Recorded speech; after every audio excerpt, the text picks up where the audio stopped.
श्रवण भगवान महावीर स्वामी जी के पावन से चरणों में अनंत अनंत बार वंदन। समस्त गुरु भगवंतों के पावन से चरणों में वंदन। मध्यमता श्रीवत्सम परम श्रद्धेय पर प्रचोदेश के पावन से चरणों में वंदन।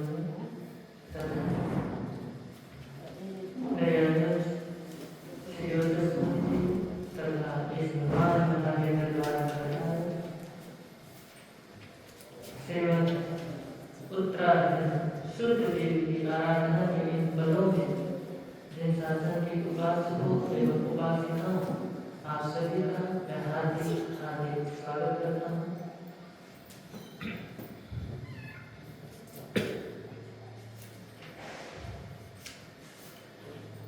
आप भी पुण्यवान हैं, मैं भी पुण्यवान हूँ।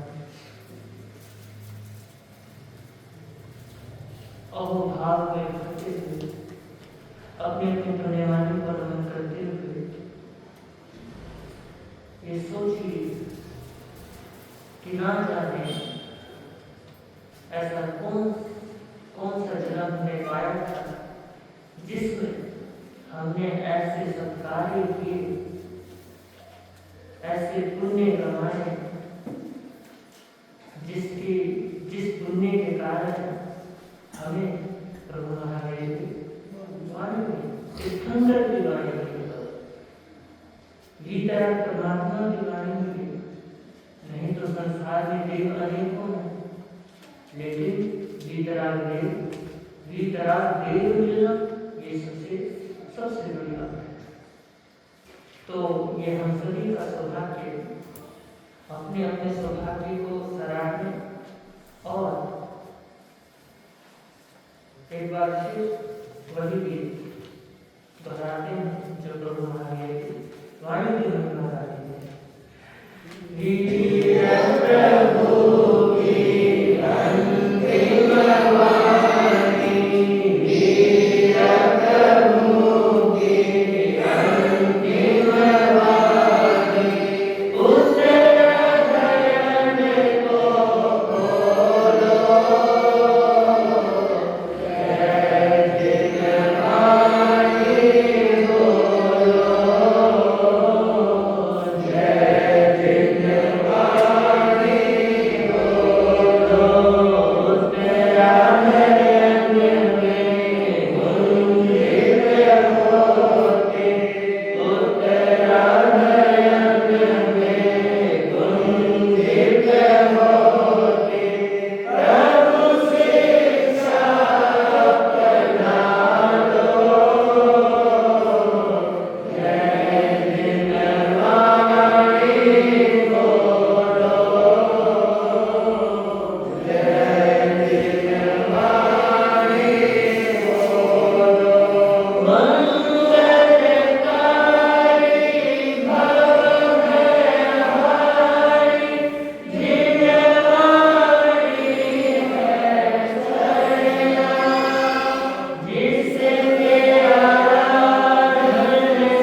28वां अध्याय का पारायण करेंगे, पढ़ेंगे। मुख्य मग्न मोक्ष मार्ग।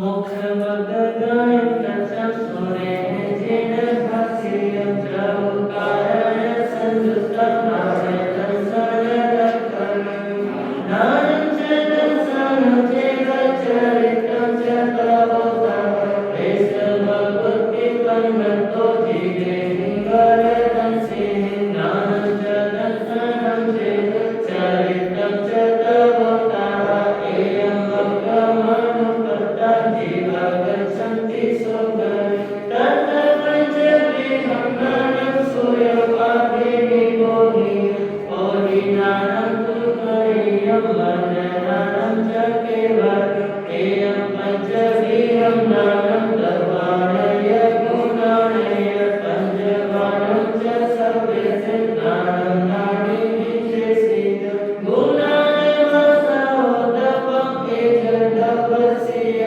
गुण लक्षणं पञ्चवाणं तु उभवस्य नमो नमो आवासंकारो पुकारजन्त ऐसे लोकोत्पन्नतो जीवे हिंगरदंसि नमो नमो आवासं दपं इत्युक्तमानि अनन्तानि यदपानि कालो पुकारजन्त गैरक्षणो नमो अहमो खाणलक्षणो भायनं सर्वदपानं नमो गाहलक्षणं वर्तनलक्षणं करो जीवो लक्षणो नानेन दर्शनेन च सुखेन दुहेन नानं च दर्शनं चैव चरित्रं च प्रभुतः वीर्यं पूर्वभोगोय एयं जीवस्य लक्षणं सदन्धयाय पुत्रो पवचाय सर्वोहिव गन्धरस्य गन्धकासा पुगराणं तु लक्षणम् एकं च पूर्वकं च संखासंखानमेव संयोगाय विभागाय पञ्चवाणं तु लक्षणं जीवा जीवाय बन्धोय मन्नं पावसवोताः संवरो निजरा मोको सन्तेदयनं ज्ञानं तु भावानं सद्भावे पूर्वकेशनं भावेन सदहं तत्समर्थं च महीयनीयं निसद्भुवैर्जरुहि अनरुहि सुखनिर्विवेकं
जाती भी है आपके आंगन और वहां से आती भी है ना।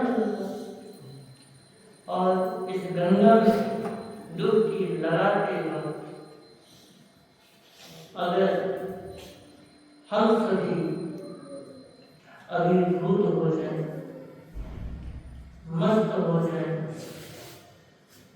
खो जाए, पूरी तरह से जुड़ जाए और आज के दिन को समस्त कामयाबियों यानी जो जो भी आपने जिंदगी में उपलब्धियां क्या की प्राप्त की, जो भी कामयाबियां आपने प्राप्त की, उन सभी उपलब्धियों में, उन सभी प्राप्तियों में, उन सभी कामयाबियों में अगर इस उपलब्धि को हम सर्वोपरि माने कि ये जो उपलब्धि शुद्धदेव भगवान की जो उपलब्धि है, शुद्धदेव को ले जाने का और लाने का, सुनने का और सुनाने का, ये जो उपलब्धि है इसमें सभी क्या है, इसमें सभी इंक्लूड है।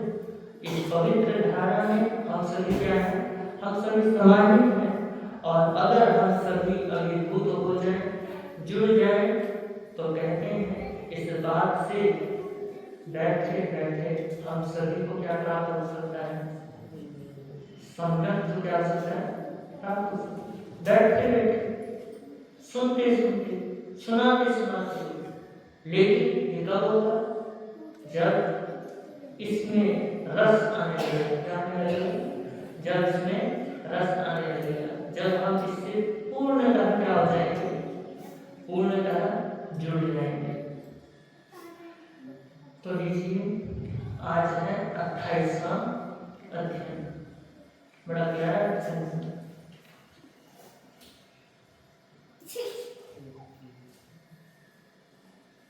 थोड़ा चैप्टर आज थोड़ा डिफिकल्ट, थोड़ा समझ आए तो बता दें, अगर ऊपर से जाए तो बता देंगे, मैं कोशिश करेंगे किसी का अंदर जाए। भगवान कहते हैं 28वें अध्याय में कि तुम सभी को मैं मोक्ष मार्ग गति के बारे में बताता हूं और प्रभु बता रहे हैं कि प्रत्येक प्राणी संसार में क्या कर रहा है, भटक रहा है। इस भटकन को हम क्या कहते हैं, आवागमन, आवागमन कहते हैं।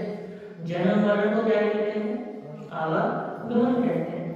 तो आवागमन, इस भटकन में जीव क्या हो रहा है, भटक रहा है, किस किस योनि में जा रहा है, किस किस गति में ठोकरें खा रहा है, कौन कौन सी गति में थपेड़े खा रहा है, कुछ पता नहीं है।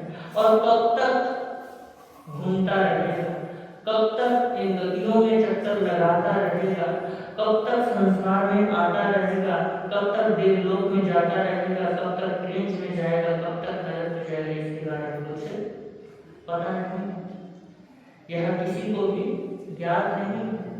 तो प्रभु कहते हैं फिर भी जब कभी जीव क्या करता है, मनुष्य जन्म लेता है, कौन सा जन्म लेता है, मनुष्य जन्म लेता है, उसको जब ज्ञात हो जाता है कि इस प्रकार का क्या होता है, कष्ट होता है, जन्म मरण क्या है, आवागमन रूप है और इस प्रकार के कष्ट हैं, तो उसके अंदर मुक्ति की, मुक्ति यानी जो मोक्ष है उसको पाने की क्या होती है, लालसा जागती है। क्या होती है, लालसा जागती है कि मुझे अब इस संसार से क्या होना है, इस संसार से मुक्त होना है। ये जो मैं जो आत्मा हूँ, कर्म रूपी पिंजरे के अंदर जो बंद हूँ, उस पिंजरे को क्या करना है, तोड़ना है। और आत्मा में अनंत शक्ति है, क्या है, अनंत शक्ति है, लेकिन पिंजरे के कारण वो शक्ति क्या नहीं हो पाती, उजागर नहीं हो पाती। आत्मा बब्बर शेर की तरह है, किसकी तरह है, बब्बर शेर की तरह। लेकिन जब उस बब्बर शेर को पिंजरे में अगर बंद कर दो तो वो जो ताकत है, वो जो शक्ति है, वो पिंजरे के अंदर क्या रह जाती है, बंद हो जाती है। फिर वो ताकत किसी काम की नहीं है। लेकिन जब वही शेर खुले आम तब उसकी शक्ति का कोई कार्य लगा सकता है नहीं। तो उसी प्रकार ये हमारी आत्मा है और आत्मा इस कर्म रूपी पिंजरे के अंदर क्या है, बंद है। और इस पिंजरे को तोड़ने की जो लालसा जागी है, इस पिंजरे से छूटने की जो इच्छा जागी है, इस संसार से मुक्त होने की जो लालसा जागी है, उसको हम क्या कहते हैं, मुमुक्षु। शब्द आया है हमारे यहाँ मुमुक्षु, यानी जिसको मुक्ति की इच्छा जगी हो। वैरागियों को कहते हैं मुमुक्षु। क्या कहते हैं, मुमुक्षु। क्यों? क्योंकि वो क्या है, मोक्ष का रागी है, यानी वो चाहता है कि मैं संसार से क्या हो जाऊं, मुक्त हो जाऊं। और जरूरी नहीं कि वैरागियों को मुमुक्षु कहते हैं, हम सभी क्या है, हम सभी मुमुक्षु हैं। आप भी मुमुक्षु हो सकते हो अगर आपके अंदर भी लालसा जगे कि हम भी क्या करना चाहें, मोक्ष को प्राप्त करना चाहें। तो भगवान ने इस प्रकार बताया और कहा कि मोक्ष क्या है, मोक्ष वो है जहां सभी बंधन क्या हो जाते हैं, सभी बंधन टूट जाते हैं। कर्मों का जो पिंजरा है वो भी क्या हो जाता है, छूट जाता है। राग द्वेष के बंधन जो है वो भी क्या हो जाते हैं, छूट जाते हैं। उसे हम क्या कहते हैं, मोक्ष कहते हैं। तो उस मोक्ष स्थान पर पहुंचने के लिए किस मार्ग को अपनाया जाए और इस मार्ग पर गति कैसे की जाए, जो मार्ग प्रभु बताएंगे, उन प्रश्नों का उत्तर इस अध्याय में क्या किया गया है, बताया गया है। और कहते हैं कि मनुष्य जन्म तो अनेक चीज क्या करते हैं, प्राप्त करते हैं, परंतु सभी जीव मोक्ष मार्ग की ओर गति नहीं करते हैं, पुरुषार्थ नहीं करते हैं। देखिए एक प्राणी है, एक प्राणी में दो प्राणी है। एक प्राणी क्या करता है, एक प्राणी पाप की तरफ क्या करता है, पुरुषार्थ करता है। जैसे एक धर्म स्थान है और एक क्लब है। प्राणी एक ही है, चाहे मानो तो अगर वो प्राणी पुरुषार्थ करता है क्लब तक जाने की, तो वो प्रमादी है, क्या है, आलसी है। पाप में क्या कर रहा है, रमण कर रहा है। जो पाप में रमण करता है भगवान की दृष्टि में वो क्या है, क्या है, जैन फिलॉसफी के अनुसार वो क्या है, प्रमादी, क्या है, आलसी है। वो सोया हुआ है, जागते हुए भी सोया हुआ है।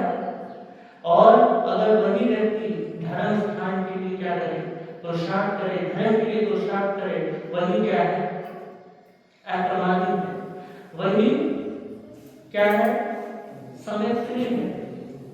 और प्रभु ने कहा कि साधु की यात्रा प्रारंभ होती है 4 चीजों से, और उन्हीं 4 चीजों की इस अध्याय के अंदर क्या है, विस्तार है। तो हम इसको संक्षिप्त में समझेंगे। वो 4 चीजें क्या है, दर्शन, ज्ञान, चरित्र और तप। प्रभु ने कहा ये 4 चीजें हमें मोक्ष तक पहुंचा सकती हैं, लेकिन अगर इसके साथ सम्यक तो क्या हो, ये सारी क्रियाएं सम्यक हो तब ही मोक्ष तक पहुंचा सकती हैं। क्योंकि दर्शन भी मिथ्या हो सकता है, ज्ञान भी मिथ्या हो सकता है, चारित्र्य भी मिथ्या हो सकता है, और तब भी बाल तप वगैरह ये सब मिथ्या हो सकता है। लेकिन इसके साथ भगवान ने क्या जोड़ दिया, और जैन धर्म का सबसे प्यारा शब्द है सम्यक, सम्यक। यदि इन चारों के साथ सम्यक शब्द जोड़ दो, अगर इन चारों के साथ सम्यक्त्व है, सम्यक रूप से इनकी पालना हो रही है, तो हम मोक्ष तक पहुंच सकते हैं। देखिए सम्यक का मतलब क्या है, सम्यक्त्व का मतलब क्या है, इसका मतलब है कि जिसके अंदर कोई मिलावट नहीं है। क्या है, मिलावट नहीं है। उसने कोई रंगीन चश्मा नहीं पहन रखा कि अगर काला पहना तो काला दिखेगा, नहीं, उसको सब कुछ क्या कर रहा है, स्पष्ट दिखाई दे रहा है। सम्यक दृष्टि का कट्टरवादी होता है। हाँ, इस प्रकार से समझ सकते हैं, बड़ा अच्छा शब्द है। देखिए सम्यक जो सम्यक्त्रिय होता है और जो कट्टरवादी होता है, दोनों ही अपने धर्म में क्या है, पक्के रहते हैं, लेकिन इसको इस बात से समझ सकते हैं। देखिए सामग्री पक्का होना ये सबसे अच्छी बात है, लेकिन कट्टर होना ये सबसे बुरी बात है। लेकिन सामग्री जो होते हैं वो अपने आप में मस्त रहते हैं। जैसे आज अपने घर में क्या हो, मस्त हो तो आप क्या हो, सामग्री हो, पक्की सामग्री हो, लेकिन धर्म ध्यान करते करते आपके पास में कोई नींद ले रहा हो, गलती से हो सकता है प्रमाद आ गया, तो आप कटाक्ष करोगे, ये धर्म ध्यान कर रहा है, ये तो धर्म ध्यान करते करते सो रहा है। तो आप धर्म करते करते निंदा कर रहे हो, क्या कर रहे हो, निंदा कर रहे हो। तो ये आपका क्या है, ये आपका मिथ्यात्व है। क्या है, ये आपका मिथ्यात्व है। और भगवान ने कहा कि तुम अपना धर्म करो, क्या करो, तुम अपना धर्म करो। अगर सामने वाला प्रमाद में पड़ा है तो आप उसकी निंदा मत करो। अगर सामने वाला प्रमाद में है तो प्रभु से एक ही प्रार्थना किया करो कि हे प्रभु आपने मुझे मार्गदर्शन तो दिया, लेकिन इसको भी क्या करना, इसको भी सद्बुद्धि देना, ताकि ये भी क्या हो सके, ये भी सत्मार्ग पे चल सके। ये होती है सम्यक्तरी की सोच। और वो किसी के ऊपर कटाक्ष नहीं कसता कि भैया तो धर्म ध्यान करते करते सोता है, तेरे से ये चीजें नहीं होती, तेरे को महाराज ने ये कहा, तेरे से ये चीज नहीं हुई। इस प्रकार से जो कटाक्ष करते हैं वो मिथ्यात्व होते हैं। कौन होते हैं, मिथ्यात्व। हम इस तरीके से समझ सकते हैं। देखिए आप सभी के अपने अपने क्या है, माता पिता है या नहीं है, सभी को अधिकार मिला हुआ है कि हम अपने माता पिता की क्या करें, प्रशंसा करें, सेवा करें। किसी ने भी रोक टोक नहीं कर, मना नहीं किया, लेकिन आपको ये अधिकार नहीं दिया है कि आप अपने माता पिता को तो सेवा कर रहे हो, प्रशंसा कर रहे हो, लेकिन किसी और के माता पिता के ऊपर कटाक्ष कर रहे हो, किसी और के माता पिता पर क्या कर रहे हो, उनकी निंदा कर रहे हो। ये गलत बात है, ये मिथ्यात्व में आ जाता है। किसमें आ जाता है, मिथ्यात्व में आ जाता है। कि अगर तुम अपने गुरु को मान रहे हो, अच्छी बात है, अपने गुरु को मानो, अपने परमात्मा को मानो, अपने धर्म को मानो, लेकिन किसी के धर्म पे, किसी के गुरु पे, किसी के परमात्मा पे क्या ना करो, कटाक्ष मत करो। अगर तुम कटाक्ष कर रहे हो, उनके गुरु की निंदा कर रहे हो, उनके प्रभु की निंदा कर रहे हो, तो तुम क्या हो, मिथ्यात्व। तो प्रभु ने कहा कि ये जो चार चीजें हैं आपको मोक्ष तक पहुंचा सकती हैं, लेकिन इनके साथ क्या होना चाहिए, सम्यक परिपालना होनी चाहिए। इन चारों को आप पाल रहे हो तो सम्यक तरीके से पालो। अब कहते हैं कि साधक की यात्रा इन चार चीजों से प्रारंभ होती है और इन्हीं चार पे आकर के क्या हो जाती है, पूर्ण हो जाती है। यानी जब हम दर्शन ज्ञान चरित्र तक अगर हम मिथ्या है, मिथ्यात्व पड़े हैं, बाद में वही क्या हो जाए, सम्यक में आ जाए, सम्यक हो जाए, तो वही की यात्रा क्या हो जाती है, पूर्ण हो जाती है। और सम्यक का मतलब आपको पता है, सम्यक का मतलब यानी सभी चीज का क्या हो जाना, ज्ञान हो जाना, सभी चीज के बारे में पता चल जाना। और जब पता चल जाता है तो मोक्ष हो जाता है। और भगवान ने दो पक्ष बताए, कितने पक्ष, दो पक्ष, एक नए पक्ष, निश्चय पक्ष और एक व्यवहार पक्ष। कौन सा, एक निश्चय पक्ष और एक व्यवहार पक्ष। तो दर्शन किसे कहते हैं, प्रभु ने फरमाया व्यवहार की दृष्टि से, व्यवहार की दृष्टि से दर्शन उसे कहते हैं जो 9 तत्वों के यथार्थ स्वरूप की सम्यक श्रद्धा करता है, उसे क्या कहते हैं, दर्शन कहते हैं। अब इसको इस प्रकार से समझो कि जो 9 तत्वों को मानता है कि जीव है, अजीव है, पाप है, पुण्य है ना, संवर्ग है, निद्रा है, मोक्ष है, इस प्रकार के जो 9 तत्व हैं उनको मानता है कि हाँ ये 9 तत्व क्या है, विद्यमान है, तो इसे हम क्या कहेंगे, इसे हम दर्शन कहेंगे। ज्ञान, अब ज्ञान किसे कहते हैं, तो प्रभु कहते हैं सम्यक बोध ज्ञान है, यानी सही ज्ञान है। इन चीजों के बारे में पता तो चल ये चीजें हैं, लेकिन ये क्या चीजें हैं उनके बारे में थोड़ा क्या होना ज्ञान होना, बहुत ज्ञान होना, अच्छा ज्ञान होना, चाहे थोड़ा भी हो लेकिन सम्यक हो, तो उसे हम क्या कहेंगे? उसे हम ज्ञान कहेंगे। चारित्र किसे कहते हैं? राग आदि आश्रमों का निग्रह संवरण चारित्र कहलाता है। यानी जो पाप पुण्य है उनको क्या करना, पाप पुण्य को रोकना हमारा क्या है? वो चारित्र कहलाता है। तब किसे कहते हैं? तब उसे कहते हैं जो आत्मोन्मुख तपन क्रिया रूप विशिष्ट जीवन शुद्धि, यानी जीवन को शुद्ध करने के लिए, आत्मा को शुद्ध करने के लिए जो तप क्रियाएं की जाती है, जो 12 प्रकार की क्या है तब विधियां भगवान ने बतलाई हैं, उनको जो परिपालना करता है, उनको जो पालता है किस प्रकार से? सम्यक प्रकार से, तो उसे क्या कहते हैं? उसे तप कहते हैं। अब निश्चय की दृष्टि से देखते हैं, ये तो हुई व्यवहार दृष्टि से। अब प्रभु कहते हैं कि दर्शन किसे कहते हैं निश्चय की दृष्टि से? तो कहते हैं कि अपनी आत्मा का बोध होना, अपनी आत्मा के बारे में आत्मा है इस प्रकार का आभास होना, ये क्या है?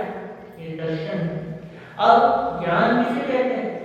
यानी आत्मा है इस प्रकार के बारे में तो पता चल गया, लेकिन आत्मा क्या है, आत्मा के बारे में क्या होना, आत्मा क्या है, आत्मा क्या चीज है, आत्मा के स्वरूप का क्या हो जाना, बोध हो जाना कि आत्मा अनंत क्या है, अनंत ज्ञानी है, अनंत दर्शी है, अनंत शक्ति है, अनंत आनंद है। क्या है?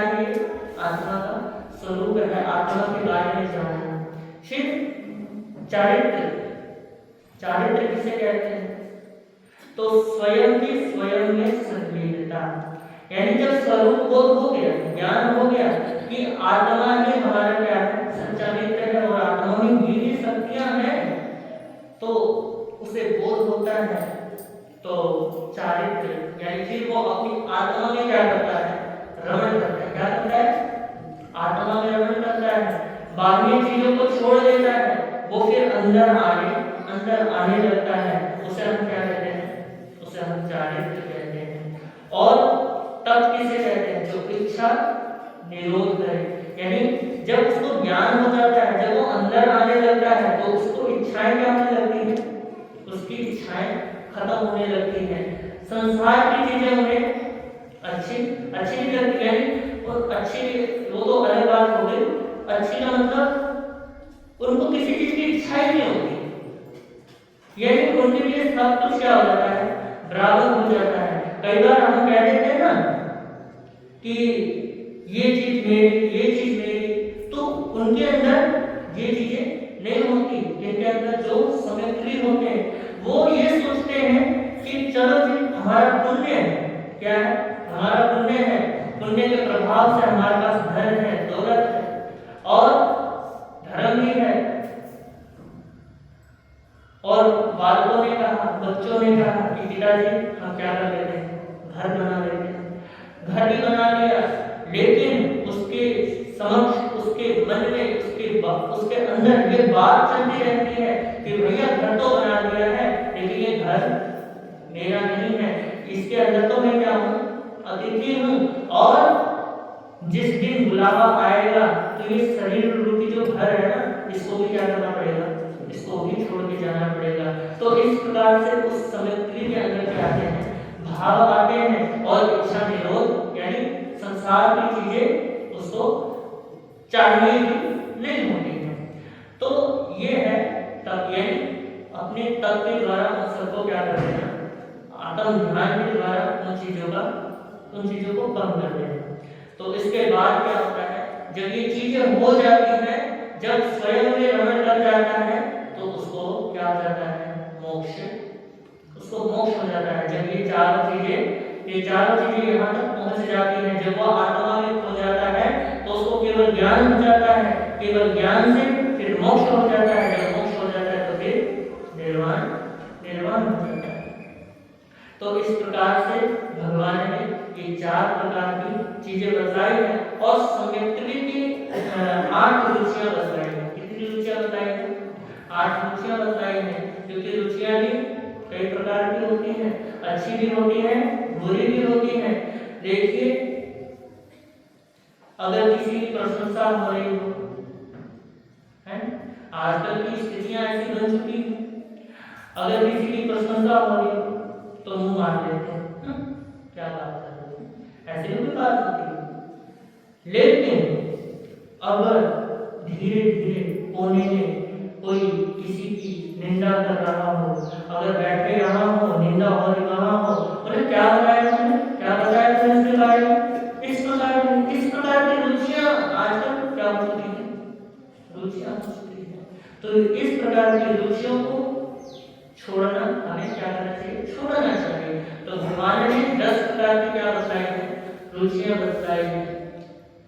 सौमित्री की, जो सौमित्री होते हैं, पहली रुचि है निसर्ग रुचि, यानी किसी निमित्त या उपदेश के बिना स्वयं न तत्वों की सत्ता, यानी उसको किसी उपदेश की जरूरत नहीं पड़ती। यानी आपने देखा होगा कई बालक, कई बच्चे, कई लोग स्वाभाविक ही होते हैं, उनको धर्म के प्रति ज्यादा ही क्या होती है, अटैचमेंट होती है, धर्म से बहुत जुड़े हुए होते हैं, उनको धर्म बड़ा ही क्या होता है, प्रिय होता है। तो ये बच्चे तो ऐसे होते हैं कि बचपन में भी हम सोच भी नहीं सकते कि इतनी छोटी उम्र में भी जो चीज बड़े नहीं सीख पाते वो उस वक्त उस उम्र में सीख लेते हैं। तो हम सोचते हैं क्या भगवान की बुद्धि का है, लेकिन आपको बताएं वो सम्यक्त्री, यानी वो सम्यक्त्री होते हैं, यानी पिछले जन्म के संस्कार होते हैं ऐसे, जो किसी कर्म विशेष रहने के कारण मनुष्य जन्म क्या करते हैं, प्राप्त करते हैं। फिर उसके बाद वो धर्म में फिर रमण करते हैं, फिर सब कार्य करते हैं, फिर क्या करेंगे, अपना जन्म मरण खत्म करने की उत्कंठा में लगे रहते हैं। तो इस प्रकार की निसर्ग रुचि यानी स्वाभाविक धर्म के प्रति क्या होना, आस्था होना, नव तत्वों के प्रति श्रद्धा होना। दूसरी रुचि बताई है भगवान ने उपदेश रुचि, यानी अन्य गुरु या तीर्थंकर के उपदेश से श्रद्धा होना।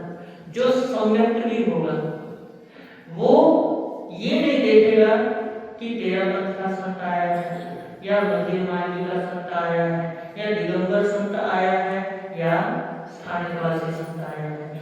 वो सम्यक सभी संतों से क्या करेगा, उपदेश सुनेगा, सभी के वचन सुनेगा और अपना सौभाग्य समझेगा कि मैं वचन इनके सुना, भगवान महावीर के वचन सुना, और सारे समस्त संत वेद में क्या है, पूजनीय है। तो ये सम्यक्त्री की सोच होती है, और सम्यक्त्री उपदेश में क्या रखता है, रुचि रखता है, किसी में भेदभाव नहीं करता कि मेरे गुरु अच्छे सुनाते हैं, उसके गुरु ऐसे सुनाते हैं, वैसे सुनाते हैं। तो सम्यक्त्री ऐसी सोच नहीं रखता, मिथ्यात्व ऐसी सोच रखता है। तो आज्ञा रुचि, तीसरी रुचि कौन सी बताई भगवान ने, आज्ञा रुचि, जिनेश्वरों की आज्ञा में रुचि रखना, यानी बड़ों की आज्ञा शिरोधार्य कर लेना, यानी कुछ भी कहा हो बड़ों ने क्या करना है, मानना है, ये आज्ञा रुचि। यानी माता पिता ने कहा है कि स्थान जाओ, तो हमें क्या करना है, स्थान जाना चाहिए, सदैव तत्पर रहना चाहिए कि जब भी माता पिता मुझे इस प्रकार की बातें, माता पिता तो आपको कोई बुरे काम करने के कहेंगे नहीं, आपको ज्यादा से ज्यादा क्या कहेंगे, तू ये कर ले, तू ये कर ले, धर्म कर ले, माला कर ले, है। तो हमेशा आज्ञा के लिए क्या है ना, कि माता पिता मुझे आज्ञा करें, ध्यान के लिए मैं सदैव क्या रहूंगा, तत्पर रहूंगा। गुरु भगवंत सदैव क्या करते हैं, प्रेरणा देते हैं, आज्ञा देते हैं। अगर देते तो प्रेरणा ही है, लेकिन अगर आप आज्ञा समझ करके उस चीज को करते हो तो उसमें भी क्या है, उसमें भी आपको सम्यक्त्री कहा गया है। तो आज्ञा रुचि होना, यानी जिनेश्वरों की आज्ञा माना, यानी जिन भगवान ने जो वचन कहे हैं, गुरु भगवान तो वही तो वचन सुनाते हैं, और उन वचनों पे आपको क्या होना, श्रद्धा होना कि गुरुदेव ने जो कहा है वो क्या है, सत्य है। अब चौथी रुचि बताई है सूत्र रुचि, ये जो हम प्रभु को पढ़ते हैं रोज, है, ये आगम को पढ़ना और पढ़ते पढ़ते मन में आनंद आना कि मैंने क्या किया है, आत्मा की बोध को, आत्मा के तत्वों को हमने क्या किया है, इसके अंदर प्राप्त किया है। और इस आगम को पढ़ पढ़ के मैंने क्या किया है, अपने स्वरूप का, अपने स्वरूप को खोजना है, अपने स्वरूप का बोध कराना है, तब ये क्या कहलाती है? सूत्र रुचि कहलाती है कि भगवान ने जो वचन कहे हैं उनको पढ़ते पढ़ते उसके अंदर अवभाव आए, ये सूत्र रुचि है। अब पांचवा है बीज रुचि, यानी एक पद बताना और क्या कर जाना? समस्त पद को समझ जाना। जैसे गंधर्व को भगवान त्रिपदी बतलाते हैं, वो समस्त द्वादशांगियों के क्या हो जाते हैं? ज्ञाता हो जाते हैं। जैसे कई बार किसी को हम समझाते हैं, एक बात समझाते हैं तो वो सारी बात क्या कर जाते हैं? समझ जाते हैं कि हाँ भाई इसने ये कहा है तो इस प्रकार की बात हुई होगी। तो ये प्रज्ञता है। और जिस प्रकार एक गिलास के अंदर एक बूंद तेल भी डाल दो तो वो तेल क्या हो जाता है? क्या हो जाता है? फैल जाता है। उसी प्रकार अगर किसी प्राज्ञ व्यक्ति को या किसी समझदारी को एक बात बता दो तो वो सारी बात क्या कर जाता है? सारे तत्वों को समझ जाता है। तो ये है बीज रुचि। फिर अभिगम रुचि, यानी आगमों के अर्थों का ज्ञान होना। यानी हमने जो मूल पाठ पढ़ा ये तो हुई सूत्र रुचि, लेकिन आगम के मूल पाठ का अर्थ क्या है उसके बारे में उत्कंठा होना कि यार मैंने मूल पाठ तो पढ़ा है लेकिन भगवान ने अर्थ क्या फरमाया है, इसका मतलब क्या है, उसके बारे में क्या होना? रुचि होना, मन में उत्पन्न होना कि यार मूल पाठ नहीं पढ़ पाता, कोई बात नहीं, मैं क्या करूं? अर्थागम पढ़ूं। अर्थागम मतलब भगवान की जो मूल वाणी है उसका अर्थ भी क्या करोगे? अर्थ भी पढ़ोगे। तो ये क्या है? ये है अभिगम रुचि। अब विस्तार रुचि, यानी सर्व प्रमाण सर्व भावों को जानना, यानी किसी भी चीज को क्या करना? प्रमाण और नए से जानना, ये है विस्तार रुचि। इसके ऊपर बहुत बड़ी व्याख्या हो सकती है लेकिन संक्षिप्त में करना है। क्रिया रुचि, समिति गुप्ति आदि क्रियाओं की क्या होना? रुचि होना। हर चीज में क्या करना? विवेक रखना। अगर काया की जरूरत है, बताया ना समिति गुप्ति के बारे में, अगर काया की जरूरत है तो प्रेम पूर्वक क्या करना? शरीर का उपयोग करना। बोलना है प्रेम पूर्वक बोलना है, चलना है प्रेम पूर्वक चलना है, कहना है, कुछ भी करना है तो क्या करना है? उसको प्रेम पूर्वक करना है। तो क्रिया रुचि होना, समिति गुप्ति का यथार्थ बोध होना, उसे क्या कहेंगे? उसको क्रिया रुचि कहेंगे। संक्षिप्त रुचि, अल्प बुद्धि से श्रद्धा करना। और मुझे जहां तक ऐसा लगता है कि 10-20 सालों में ऐसा समय आ जाएगा कि जब संत कहेंगे कि भैया स्थानक में आ जाएगा, है प्रवचन सुन लिया करो, लेकिन लोग कहेंगे गुरु महाराज प्रवचन वहां क्या सुनना, 2 मिनट आप यही सुना दो, बस यही हमारा क्या हो जाएगा? यही उपदेश हो जाएगा, यही हमारा सत्संग हो जाएगा। तो हो सकता है भगवान ने आने वाले टाइम को देख करके संक्षिप्त रुचि बताई हो कि ना ही उसको ये इस प्रकार के व्यक्ति होते हैं कि ना ही इनको किसी अन्य मत के बारे में ज्यादा आग्रह होता है कि मेरा धर्म ठीक है, तुम्हारा धर्म ठीक है। तो इस प्रकार की बुद्धि, यानी अल्प बुद्धि से श्रद्धा करना, यानी जो कह दिया ठीक है, ज्यादा ही अपना माथापच्ची नहीं करते कि यार ये बोला तो इसका मतलब ये कैसे हो सकता है, ये हो सकता है, वो हो सकता है, तो ज्यादा माथापच्ची नहीं करना, जो कह दिया ठीक है। अब धर्म रुचि, यानी शुद्ध चारित्र धर्म में श्रद्धा करना, यानी जो प्रभु महावीर जी बताया हुआ जो धर्म है ना, उसके ऊपर श्रद्धा करना। शुद्ध चारित्र, यानी जो द्वादशांगी क्या की है प्रभु ने फरमाई है, यानी जो सच्चा ज्ञान है उससे क्या होना? श्रद्धा होना, ये है धर्म रुचि। और कहते हैं आत्म ज्ञान के द्वारा क्या करता है? जीवादी भावों को जानता है, दर्शन द्वारा उन पर श्रद्धा करता है और राग द्वेष आदि और क्रोध आदि रसायन पर क्या करता है? निग्रह रूप चारित्र है और जीव चारित्र द्वारा कर्माश्रम का विरोध करता है। चारित्र द्वारा क्या करता है? जो पाप पुण्य है उनको रोकता है, जो पाप आ रहे हैं उनको संवर के द्वारा रोक देता है। फिर जब संवर आ जाता है, जब संवर से रोक देता है तो एक काम और करता है, क्या करता है? उस पाप आए हुए हैं उनको उड़ेलता है, बाहर की ओर निकालता है। और जब 12 प्रकार के जो भगवान ने तप बताए हैं उनके द्वारा उन जो पाप जो संचित हुए थे उनको जब निकाल देता है तब जाकर के हमको क्या होता है, मोक्ष होता है। और यही इस अध्ययन का सार है। और भगवान ने इसमें 6 द्रव्यों के बारे में बताए हैं, धर्म अधर्म आकाश काल पुद्गल आकाशास्तिका, और 9 तत्व बताए हैं जो अभी हमने सुना है समझा है। तो इस प्रकार से भगवान ने इस अध्ययन के बारे में बताया है और मैंने आपके समक्ष संक्षिप्त रूप में इसका सार बताया है। तो भगवान कहते हैं अगर इन चीजों की परिपालना सम्यक रूप से हो जाए तो हमें क्या हो सकता है, मोक्ष ऐसे ही क्या हो जाएगा, ऐसे मिल जाएगा। कैसे, जब अहोभाव में आएंगे, सम्यक प्राप्त होगा, सम्यक प्राप्त होगा तो चारित्र आएगा। और एक बात और बता दो, जब कहते हैं कि चारित्र बिना सम्यक का हो सकता है, सम्यक बिना चारित्र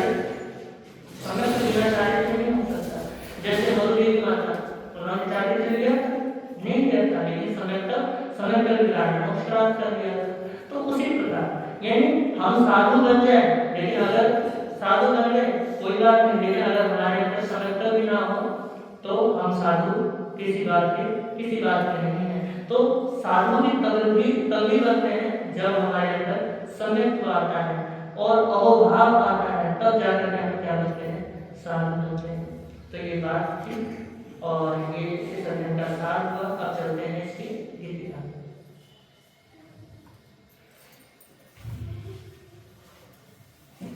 चार साधन मोक्ष